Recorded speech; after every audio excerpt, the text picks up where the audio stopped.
n'a jamais connu dans son enfance l'angoisse de rapporter une mauvaise note à la maison? Peut-être est-ce l'effet d'un traumatisme personnel, mais est-ce que finalement les notes et les classements sont nécessaires dans nos vies?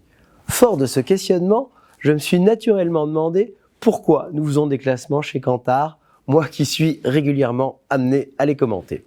Alors tout d'abord, et soyons honnêtes, il s'agit bien sûr de produire un contenu qui passionne les publics auxquels nous nous adressons.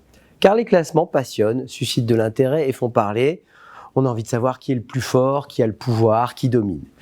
Mais au-delà de la satisfaction de notre goût partagé pour la recherche des gorilles au dos argenté, nous publions avant tout des classements pour identifier et valoriser les bonnes pratiques des marques dans tous les domaines d'expertise du marketing. La marque, la création publicitaire, l'expérience client, le développement durable ou encore l'innovation. Nous nous intéressons ainsi bien davantage à ce que nous apprennent ces classements pour comprendre les consommateurs, pour que la communauté des marques progresse et pour engager des conversations utiles avec nos clients sur la base de faits et de cas inspirants. Alors que nous apprennent les classements récemment publiés par Kantar Insight en 2022. Voici quelques idées fortes, piochées dans la richesse des insights que vous découvrirez dans cette newsletter.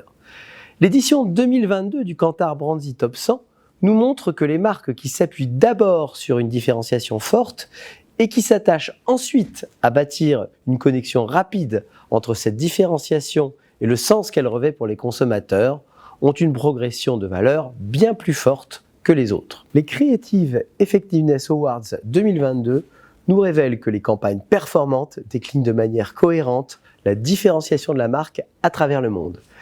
Mais qu'il est indispensable de comprendre le marché local pour faire des choix créatifs pertinents et soutenir la vision de la marque dans son ensemble. Il s'agit d'être différent tout en restant cohérent.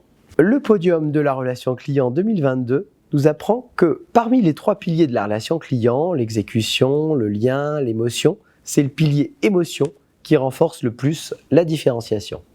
Alors comment susciter ces émotions? Dans le top 5 des attentes des Français, on trouve la fidélisation, la reconnaissance de leur historique, leur ancienneté, l'expérientiel, la capacité de la marque à faire vivre des expériences en dehors des moments transactionnels, et l'effet de surprise, la capacité de la marque à surprendre positivement ses clients.